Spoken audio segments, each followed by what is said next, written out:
Bonjour et bienvenue sur ma chaîne. Là,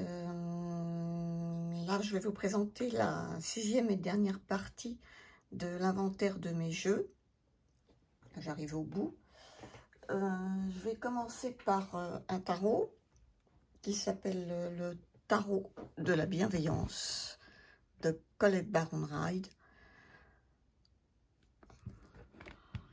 qui se présente dans cette boîte. Alors, il y a un tout petit bouquin. C'est un tarot que moi, j'utilise comme un oracle. Parce que d'ailleurs, c'est un peu ce qu'elle conseille, d'ailleurs. Hein, mais bon, effectivement, je trouve qu'au niveau des significations des cartes, etc., quand on les regarde, moi qui ne suis pas très à l'aise avec le tarot, ben, je suis un peu perdue avec ce jeu. Si je l'utilisais uniquement en tant que tarot, alors je préfère l'utiliser comme un oracle. Il se présente comme ça, avec des très grandes cartes, des cartes qui ont plutôt la grandeur de cartes oracle d'ailleurs que de cartes de tarot. Et elles ont des contours dorés, elles sont glossy. Voilà. Alors le livre, il est tout petit, il n'y a pas grand chose dedans, je vais reconnaître.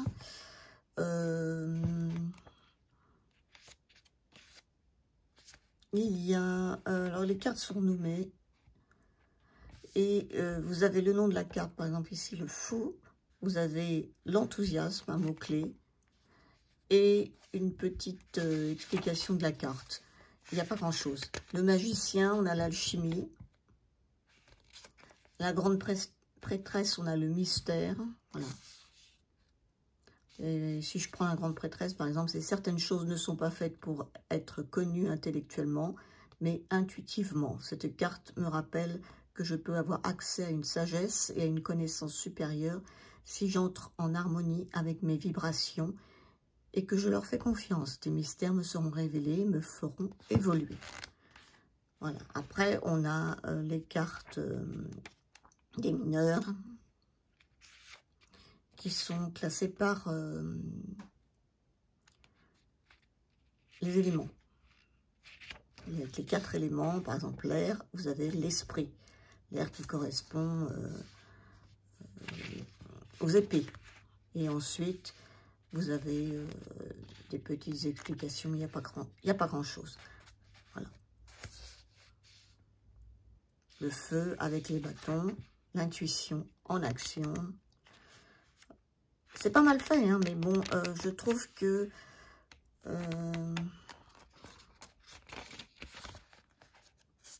pour un tarot, par contre, voilà, moi je le trouve mieux en oracle, avec les messages qu'il délivre.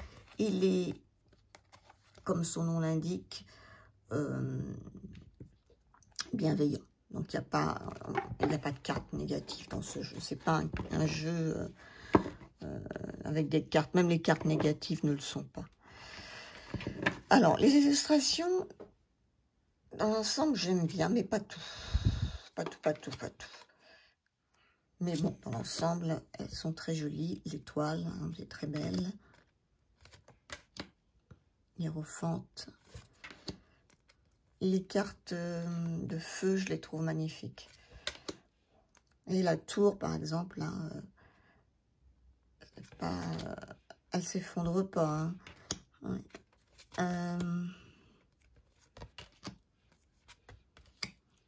L'air, ça c'est voilà, c'est le 9 d'air, donc le 9 d'épée. Le 2 de feu, c'est le 2 de bâton. Donc on est quand même assez loin du Rider-Waite, je trouve. Donc comme tarot, moi je préfère regarder les illustrations, les messages qui sont donnés dans le petit bouquin. Je l'utilise plus comme ça. La lune est très jolie.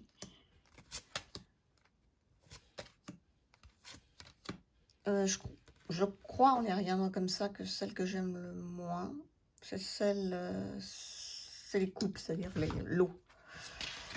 Je les trouve, je sais pas, me plaisent moins. Et sinon, c'était un très beau jeu. Hein. Vraiment.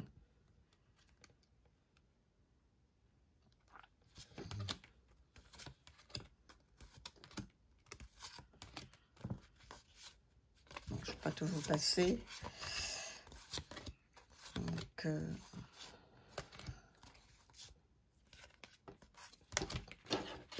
voilà.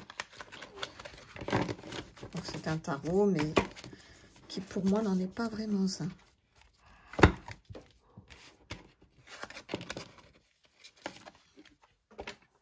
Ensuite, alors, oh, un petit tarot dans une petite boîte carton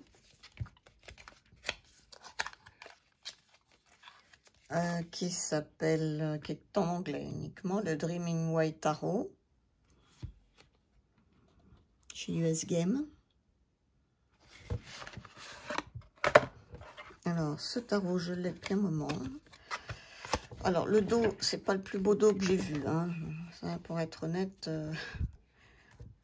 je ne suis pas extrêmement fan du dos.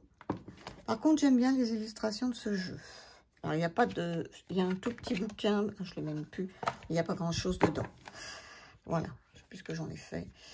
Les illustrations ben, sont... Moi, j'aime bien.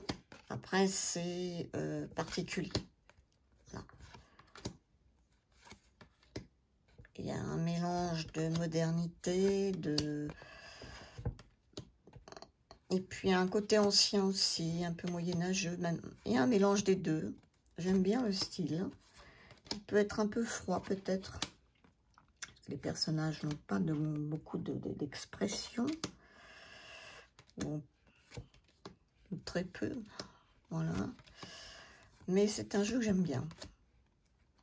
Il m'a plu tout de suite quand je l'ai vu sur des vidéos. Je sais pas, il m'attirait et voilà. Il suit bien le Rider-Waite. Hein. Il n'est pas la mort.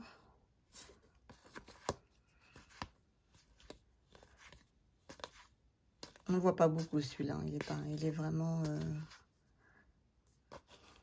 c'est le fou. Voilà. J'aime bien. Je l'aime bien. Le 2 de Pentacle, je trouve très beau. Bon, après, c'est comme tout, c'est une question de goût. Par contre, le dos, effectivement, c'est pas ce que je préfère. Voilà, donc dans cette petite boîte, le Dreaming White Tarot, qui a été fait par Rom Choi, je ne sais pas si je prononce bien, et illustré par Kwon Shin. Ensuite, on va passer à deux grosses boîtes. Alors, la première, c'est celle-là. Le tarot ésotérique du monde des fées de Barbara Moore, illustré par Linda Ravenscroft. Alors, ce jeu-là, je ne m'en suis pratiquement pas servi. Donc, celui-ci, je me demande si je vais le garder ou pas. Je ne suis pas encore sûre. Donc, je vais vous montrer. Donc, cette grande boîte, il y a évidemment un grand livre que voici, écrit par Barbara Moore. Ça, par contre, le livre est très bien. Parce que, comme à son habitude, Barbara Moore écrit des bouquins très intéressants. Là, on est dans le monde des fées. On a la carte ici. Et après, on a toute l'histoire, une histoire qui nous est racontée par rapport à la carte. Le message, ici, de la carte. C'est comme ça. Alors, les majeurs, pour les mineurs, il y a un petit peu moins, mais au niveau du texte ici, mais là, il y a le message. Je crois qu'il y a pas mal de tirages aussi. il y a, oui, il y a pas mal de tirages.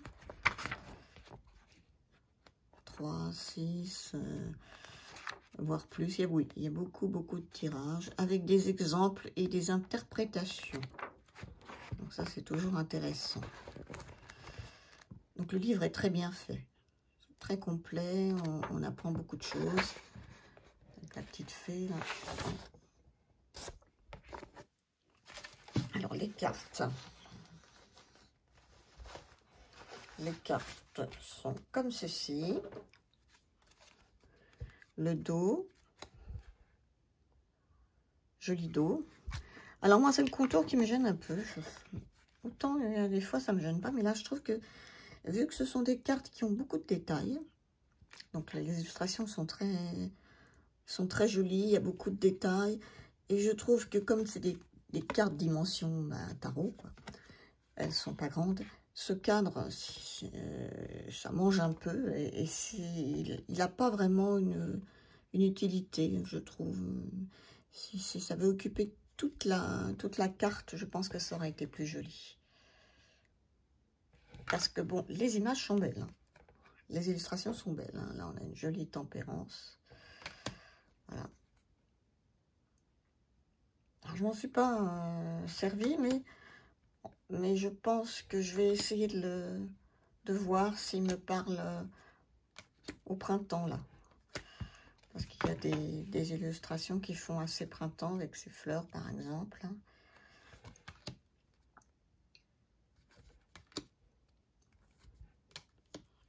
Alors, évidemment, c'est sur les fées. Je n'ai pratiquement pas de jeu sur les fées. Je crois que c'est le seul que j'ai. Et je le trouve joli. Sans être gnangnan. Bon, évidemment, il a assez... ce sont des petites fées dans l'ensemble toutes mignonnes, hein, les animaux, etc. Mais, je sais pas, elles ont quand même quelque chose de...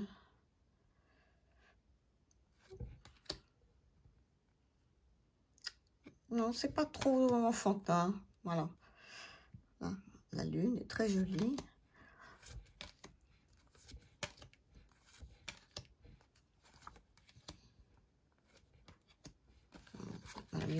Par contre, je l'ai pas, j'ai dû faire 1 ou 2 tirages avec, c'est tout. Et je vais essayer de le prendre au printemps pour voir s'il me parle un peu plus. Si c'est pas le cas, je le garderai pas. Mais bon, non, je pense quand même que je vais... Enfin, j'espère pouvoir l'utiliser. Il n'y a pas de tranches, elles sont de train. Les cartes sont de bonne qualité, enfin, sans plus, elles ne sont pas non plus exceptionnelles, hein. Voilà. Voilà, donc ça, c'est un tarot que j'ai un petit peu mis de côté, mais qui mérite quand même d'être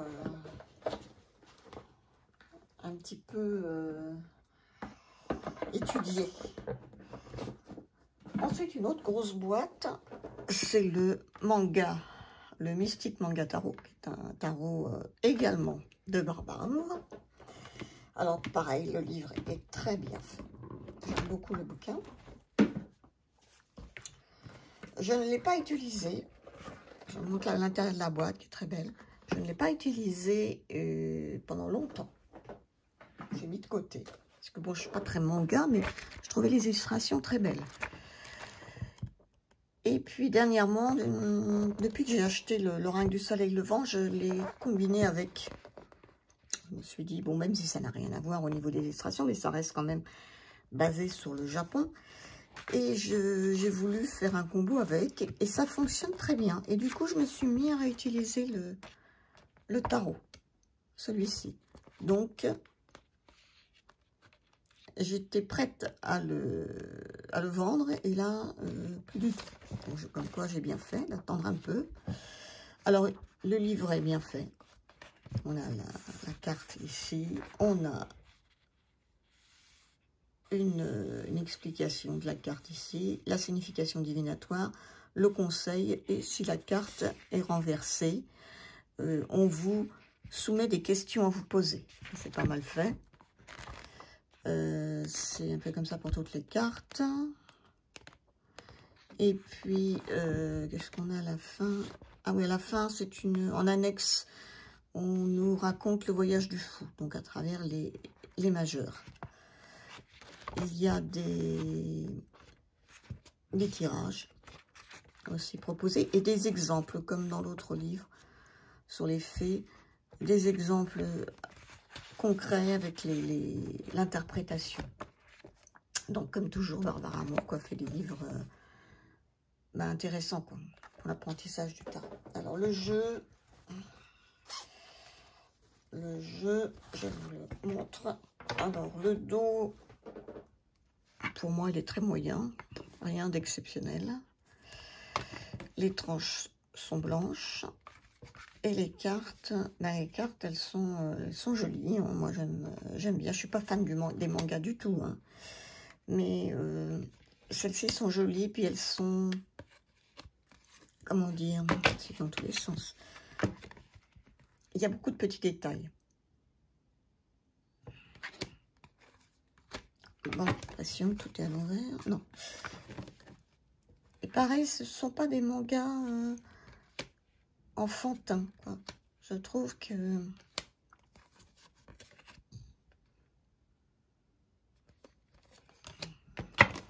et ça suit bien Rider-Waite.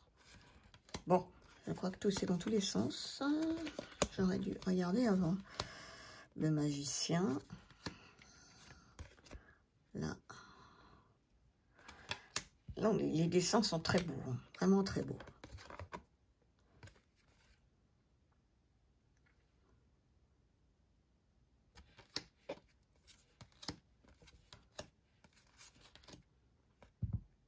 Donc j'ai failli ne pas le garder, puis en fait, j'ai bien fait parce que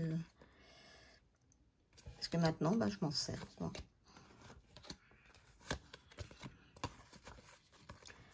Et c'est un peu dans tous les sens. Bon, c'est pas grave. Voilà.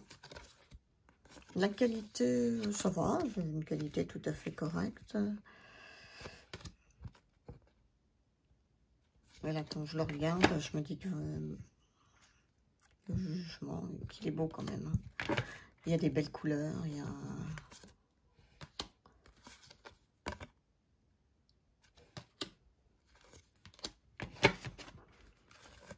plein de petits détails dans les cartes. C'est un très beau jeu. Ça, c'est la carte du fou.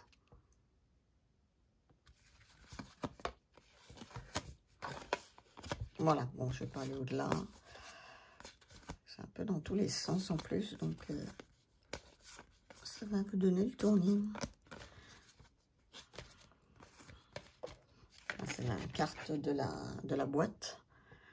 La grande prêtresse, magnifique carte. Voilà.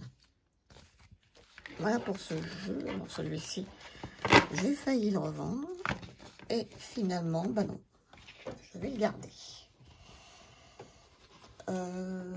Ensuite, j'ai pratiquement fini. Je vais vous montrer deux petits Lenormand.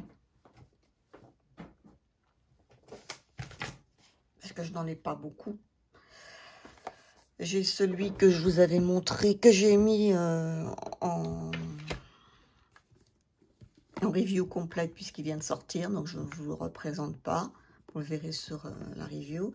Et celui-ci, je l'ai acheté pour le livre parce que je ne connais pas très bien le fonctionnement du petit Lenormand. Et le livre est très très bien. Alors, avant, j'ai eu celui-ci en petit modèle, puisqu'il existe en plus grand. Celui-ci, c'est celui de poche. Mais pour moi, plus pour la saison sombre, qui est d'Angélique Gell, donc Angie Lumière d'étoiles, avec des petites cartes, comme ça, toutes petites. Alors, seul reproche, moi, c'est les côtés pointus, là. Hein. J'aurais préféré que ce soit... arrondi. Alors, il y a un petit livret en noir et blanc avec des méthodes de tirage, des propositions de tirage et la signification des cartes. Quelques mots-clés, le message witchy puisqu'il est basé sur la sorcière, witchy le normand. Les cartes, ben, elles sont en noir, dorées. Elles sont jolies. Donc là, c'est la petite version pocket. Hein.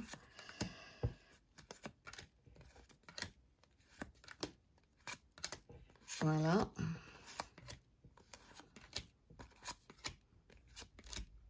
En divinatoire, j'ai pas grand-chose en fait. Hein. Bon, tous les tarots peuvent peuvent faire de la divination, donc quelque part. Hein.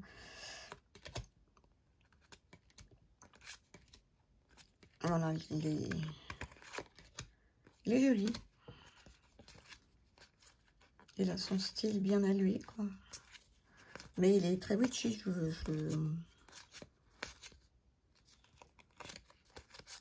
Moi, je le vois plus pour une... Il est quand même sombre, hein, donc il est plus pour la période... Une période plus sombre. Je ne l'ai pas beaucoup utilisé. Voilà. Bon. Mais je pense que maintenant que j'ai acheté l'autre, là, avec le livre qui est un peu plus complet, plus clair pour moi, je vais m'y mettre un peu.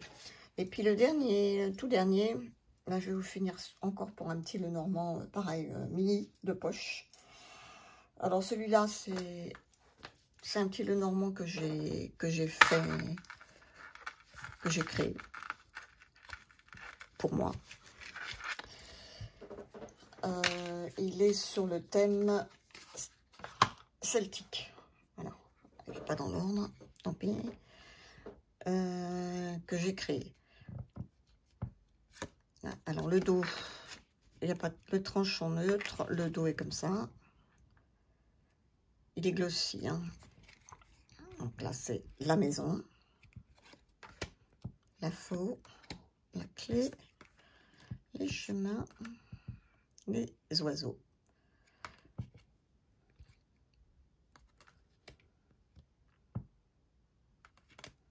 Croix, poisson, aps, fait tomber l'enfant, le livre, les nuages, le cœur, le jardin, le lys,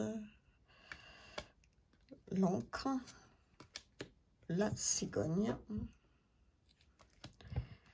la femme, l'homme, le soleil, l'étoile, la lettre, la cavalière, les rochers, le balai, la lune, la tour, l'ours, le trèfle, l'anneau, le renard, le cercueil, les petites souris, le chien, le bouquet et l'arbre. Voilà, donc ça c'est le mien. Alors il n'est pas en vente, hein. Je l'ai fait pour moi uniquement. Je l'ai fait faire chez Make Playing Card pour me rendre compte de ce que ça pouvait donner. Et moi je vais peut-être m'en servir maintenant que je sais peut-être un peu plus. Je m'en suis servi hein, du mien. J'avais fait quelques tirages. Mais là, je l'avais mis pas mal de côté. Bon, il est quand même assez sombre. C'est plus un oracle peut-être pour la période de l'automne. Automne-hiver, mais bon. Voilà, je lui ai fait un petit pochon avec... Je lui ai fait moi-même son petit pochon avec de petites breloques comme ça. Voilà. Bon, ben voilà, je crois que je vous ai tout présenté pour mes jeux. Normalement, je ne devrais pas en revendre beaucoup, d'après ce que j'ai pu voir. Pour certains, c'est encore incertain, donc si je vois que ça ne matche pas, ben, je le revendrai. Mais pour l'instant, je ne vais pas me précipiter à vendre même ceux pour lesquels j'ai un doute, puisque j'ai eu le cas pour celui du manga, pareil pour le Lightseer, etc. Et je me suis aperçue qu'après, ben, si je ne rachète pas trop de jeux derrière, en fait, je vais me reporter sur cela et les redécouvrir. Voilà. Le tout, c'est de ne pas toujours avoir un train d'avance en achetant des jeux, parce que finalement, après, on n'y arrive plus, quoi. C'est un peu le problème. Voilà. Bon, ben, j'espère que cette petite review vous aura plu. C'est la dernière de cette série. Je vous remercie de m'avoir écouté, me mettre un pouce, un petit commentaire, vous abonner, me dire ce que vous en pensez. Et sur ce, je vous souhaite une très bonne journée et prenez soin de vous. Au revoir.